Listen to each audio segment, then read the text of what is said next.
Court जो भी जो है ऑर्डर पास करता है या ट्रिपल तलाक या जिस धारा का आप जिक्र कर रही हैं वो पूरा कहाँ हुआ और बदला लेने की वजह से अब बात करें यहाँ पर करेक्टर की, तो कलंक किसी ने नहीं लगवाया, उन्होंने जो है खुद से अपने कलंक को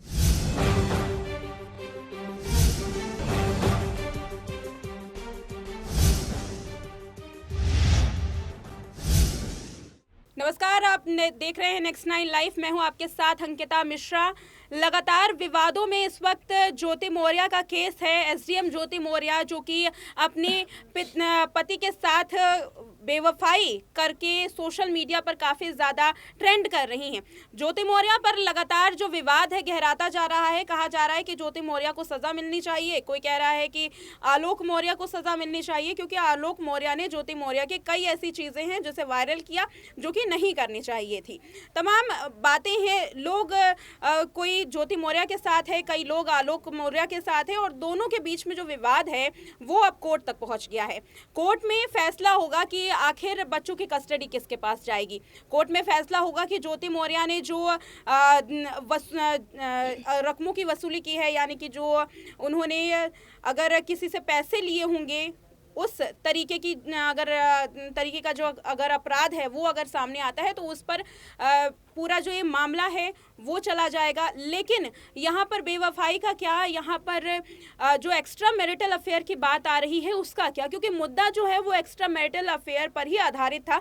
लेकिन धीरे धीरे जैसे जैसे ज्योति मौर्य पर और मनीष दुबे पर कार्रवाई होती गई, वैसे वैसे इन दोनों के जो असली रंग थे वो सामने आने लगे।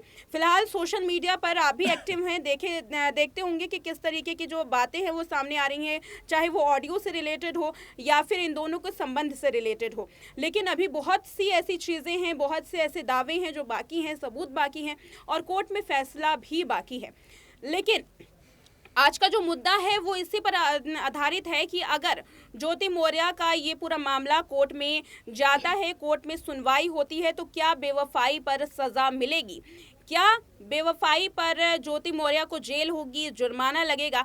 इस पर आज की जो ये पूरी डिबेट है वो आधारित है। लेकिन सबसे पहले आपको ज़रा बताते हैं वो धारा जिसके तहत पहले आज से तकरीबन 6-7 साल पहले सज़ा जो है एक्स्ट्रा मैरिटल अफेयर में सुनाई जाती थी, लेकिन इसे रद्द कर दिया गया। इसके पीछे का क्या कारण था, क्या है, पूरी रिपोर्ट देखिए। इन दिनों ज्योति मौर्य का मुद्दा काफी ज्यादा विवादों में चल रहा है। कहा यह जा रहा है कि शादी के बाद पति को छोड़कर दूसरे व्यक्ति के साथ संबंध बनाने पर ज्योति मौर्य को सजा मिलनी चाहिए। तो क्या भारतीय कानून में इस तरीके की कोई भी गुंजाइश है कि ज्योति मौर्य को अब इस मामले में सजा मिलेगी? बता दें कि ज्योति मौर्य पर जहां एक और धोखाधड़ी का मामला दर्ज हो सकता है और साजिश रचने का मामला दर्ज हो सकता है, तो वहीं पति के होते हुए दूसरे पार्टनर के साथ संबंध बनाने के मामले में थोड़ा पेच अटका हुआ है। दरअसल ये पेच इसीलिए अटका है क्योंकि सुप्रीम कोर्ट ने आईपीसी की धारा में बदलाव किया था। ये बात साल 2018 की है, यानी कि ये आज से तकरीबन 5 साल पहले। तो चलिए जानते हैं कि शादी के बाद बिना तलाक के अगर पत्नी किसी दूसरे के साथ संबंध बनाती है या पति दूसरे के साथ संबंध बनाता है तो भारतीय कानून इसमें क्या कहता है और भारतीय कानून के तहत क्या सजा मिलनी चाहिए। दरअसल 5 साल पहले सुप्रीम कोर्ट ने आईपीसी की धारा 497 को ऐतिहासिक रूप से फैसला लेते हुए रद्द कर दिया। इस पूरे मामले में ये देखा गया कि ये कानून महिला और पुरुष दोनों के साथ असमानता का व्यवहार कर रहा है। शादी के बाद संबंध बनाने को अपराध माना जाता था और उस धारा को आज से 5 साल बाद रद्द कर दिया गया। ये धारा थी 497, यानी अब शादी के बाद किसी दूसरे से संबंध बनाना जुर्म नहीं रहेगा।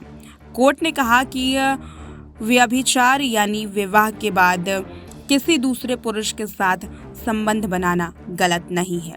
कोर्ट ने कहा कि अगर 2 व्यक्ति विवाह के बाद आपसी सहमति से अगर शारीरिक संबंध भी बनाते हैं तो ये अपराध नहीं होगा।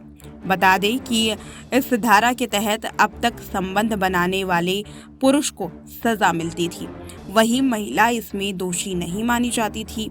संबंधित महिला के पति के खिलाफ शिकायत दर्ज की जा सकती थी। संबंधित महिला के पति अगर शिकायत दर्ज करते तो उस पुरुष पर कार्रवाई होती जो महिला के साथ अवैध रूप से संबंध बना रहा है। इसके तहत कोर्ट ने देखा कि इस धारा में महिला और पुरुष के साथ असमानता की जा रही है। कोर्ट ने इस धारा को ही रद्द कर दिया। तो क्या इस धारा के तहत अब सजा मिलेगी? तो आपको बता दें, जब ये धारा रद्द हो गई तो इस तरीके के कानून को भी अब खत्म कर दिया गया है और पति या पत्नी अगर दोनों किसी अवैध रूप से संबंध में हैं तो उन पर कोई भी कार्रवाई नहीं होगी, अतः केवल उन्हें डाइवोर्स के लिए कहा जाएगा।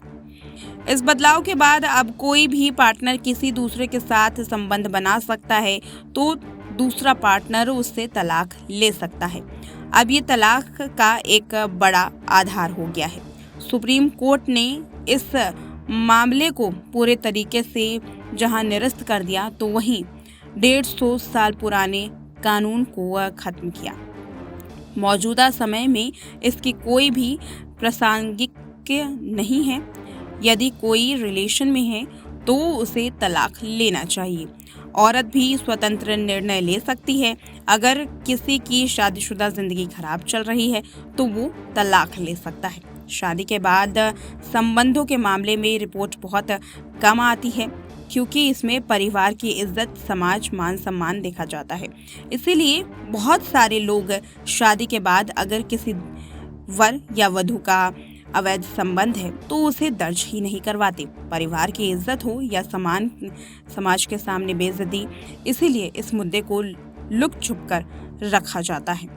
और कई जगहों पर इस तरीके के केस भी सामने आए हैं कि मामले को रफा दफा करके दोनों ही तलाक लेकर के शांतिपूर्वक अपनी नई जिंदगी शुरू करते हैं। कई जगह लड़ाई झगड़े की नौबत आई है तो कई जगह इसके कारण एक दूसरे की जान भी ली गई है। मामले कई हैं, लेकिन ये बात साफ है कि इस तरीके के केस में अब कोई भी सजा ना तो महिला को मिलेगी और ना ही पुरुष को मिलेगी। यानी कि ज्योति मौर्य के खिलाफ अगर पति इस आधार पर केस दर्ज कराते हैं कि पत्नी होते हुए उन्होंने किसी दूसरे के साथ अवैध संबंध बनाया, तो इस केस में मुख्यतः रूप से सजा ना मिलने का कयास लगाया जा रहा है। तो ये थी धारा 497 जिसमें सुप्रीम कोर्ट ने रोक लगा दी और साफ तौर पर कहा गया कि महिला और पुरुष के साथ जो असमानताएं हैं वो हो रही हैं। ज़रा एक बार फिर से इस धारा के बारे में आपको समझा देते हैं। आज से तकरीबन 5 साल पहले सुप्रीम कोर्ट ने फैसला लिया कि धारा 497 को रद्द कर दिया जाता है, क्योंकि इस धारा के तहत महिला और पुरुष अगर शादी के बाद भी एक्स्ट्रा मैरिटल अफेयर करते हैं तो सज़ा हमेशा पुरुषों को मिलती थी। सुप्रीम कोर्ट ने ये देखा कि महिला पुरुष दोनों के साथ असमानताएं हो रही हैं, इसलिए इस धारा में जो केस बनता था, जो पूरी कानूनी प्रक्रिया बनती थी, उसे रद्द कर दिया गया। अब ऑप्शन क्या बचता है? ऑप्शन ये रहता है कि आप आपसी जो बातचीत है उसके तहत या तो अपने रिश्ते को बचा लें या तो तलाक ले लें। ज़्यादातर इस पूरे मामले में समाज की वजह से, पारिवारिक जो मान सम्मान है उसकी वजह से जो केस है वो सामने नहीं आता। बहुत सारे केस जो हैं, जो गांव देहात के केस होते हैं, वो अपने आप में दब जाते हैं। शहरों के केस सामने आते हैं या फिर आलोक मौर्य, ज्योति मौर्य जैसे केस सामने आते हैं जिसमें सोशल मीडिया पर तहलका मच जाता है। मेरे साथ मेरे 2 सहयोगी मौजूद हैं। सबसे पहले आपका परिचय इनसे करवा लेते हैं। मेरे इस तरफ बैठे हैं आसिफ। आपका बहुत स्वागत है आज के प्रोग्राम में। और मेरी दूसरी तरफ आशु है। आशु, आपका भी बहुत स्वागत है। धन्यवाद। तो आज का जो हमारा मुद्दा है वो इसी पर आधारित है कि क्या सजा मिलनी चाहिए? क्या इस तरीके के प्रावधानों को दोबारा से ले आया जाना चाहिए? क्योंकि आसिफ, सबसे पहले आप अंजू का केस देखिए। अंजू भी एक्स्ट्रा मैरिटल अफेयर के मामले में ही जो हैं वो पाकिस्तान में है, और अब उनका कहना है कि वो पाकिस्तान से वापस नहीं आएंगे, क्योंकि वापस आने का कोई रास्ता यहाँ भारत में किसी ने छोड़ा ही नहीं है, चाहे उनके परिवार वाले हों, चाहे उनके पति हों, या फिर मीडिया हो। तो अंजू का मामला ले लिया जाए, ज्योति मौर्य का मामला ले लिया जाए, बिहार में भी एक ज्योति और प्रिया रंजन का ऐसे मामला सामने आता है जिसमें वो भी जब पुलिस की वर्दी पहनती हैं तो अपने पति को भूल जाती हैं। तो क्या वो धारा जो आज से 5 साल पहले सुप्रीम कोर्ट ने रद्द कर दी थी, क्या उस धारा को वापस लाने की ज़रूरत है, या फिर ये जो पूरा मामला है तलाक तक ही सीमित रख देना चाहिए? जी शुक्रिया। देखिए, इसमें कोई शक नहीं, जिस तरीके से आप बाखूबी कानूनी जो दावपेच है जिसको आप समझा रही थी। देखिए, कोर्ट जो भी फैसला लेता है वो लोगों के इमोशंस के अकॉर्डिंग ही लेता है, खास करके जब रिश्ते की बात आती है उस मैटर पे। अब देखिए, लेकिन आप ये सोचिए कि कोर्ट जो भी जो है ऑर्डर पास करता है या ट्रिपल तलाक या जिस धारा का आप जिक्र कर रही हैं वो पूरा कहाँ होता है? आप खुद सोचिए ना। दहेज प्रथा कितना जो है मतलब गंदा है, और कितना जो है लोग इसके लिए कितना जागरूकता लोगों को करते हैं, मैसेज भी करते हैं। लेकिन आप बाखूबी जानती हैं, आज गांव समाज तो छोड़िए, दिल्ली जैसे शहर में भी लिया जाता है कि नहीं, हमारा समाज ही जो है इस चीज को बढ़ावा देता है। तो वहां पे फिर कानून क्या करता? फेल है। तो हर चीजों पे हम सुप्रीम कोर्ट या कानून को थोप नहीं सकते हैं, इसके लिए समाज भी जो है कहीं ना कहीं इसका जिम्मेदार है, पहला। दूसरा, अब जहां तक आपने सीमा हैदर का जिक्र कर रही हैं, अंजू का जिक्र कर रही हैं, और चाहे फिर तमाम वो चीजें जो इन दिनों सोशल मीडिया पे सबसे ज्यादा वायरल है, खास करके रिश्ते के मामले में, अफेयर के मामले में, इन तमाम चीजों में, इससे ज्यादा जरूरी है कि जिस मुद्दे पे हम बात कर रहे हैं एसडीएम ज्योति मौर्य के और आलोक मौर्य की, इसकी बुनियाद को पकड़ते हैं कि इस झगड़े का जड़ क्या है। क्योंकि इस बिहाफ पे ना तो हम तलाक को गलत कह सकते हैं, या इस बिहाफ पे उन तमाम देश की लड़कियों को गलत कह सकते हैं, और नहीं उन तमाम लड़कों को गलत कर सकते हैं। क्योंकि बहुत सारे ऐसे रिश्तों की मिसाल है जो आज उनसे हम एक दूसरे को मैसेज देते हैं कि आज भी देखिए कि इन लोग कैसे जो है अपने रिलेशन को 100 साल तक जिंदा रखते हैं, उसकी मिसाल एक दूसरे को दी जाती है। लेकिन अब जरा से आते हैं, आप मुंबई चले जाइए, आप लोग एंटरटेनमेंट हमेशा करती हैं। सोचिए, मुंबई में तो आज छोड़ कल किसी के साथ कोई चला जाता है, लेकिन वहां तो इतना लफड़ा नहीं होता। तो ये बुनियादी चीजों को समझना पड़ेगा कि दरअसल इसमें ऐसा हुआ क्या कि आखिर इतना जो है वायरल हुआ और इतना मुद्दा जो है लोगों के जहन में आ गया। दरअसल पहली बात, ये शहर नहीं है। शहर और गांव में दोनों जगह रिलेशन अलग अलग होते हैं, दोनों सबका इमोशंस अलग होता है, कैरेक्टर अलग होता है, क्लाइमेक्स अलग होता है, तमाम चीजें अलग होती है।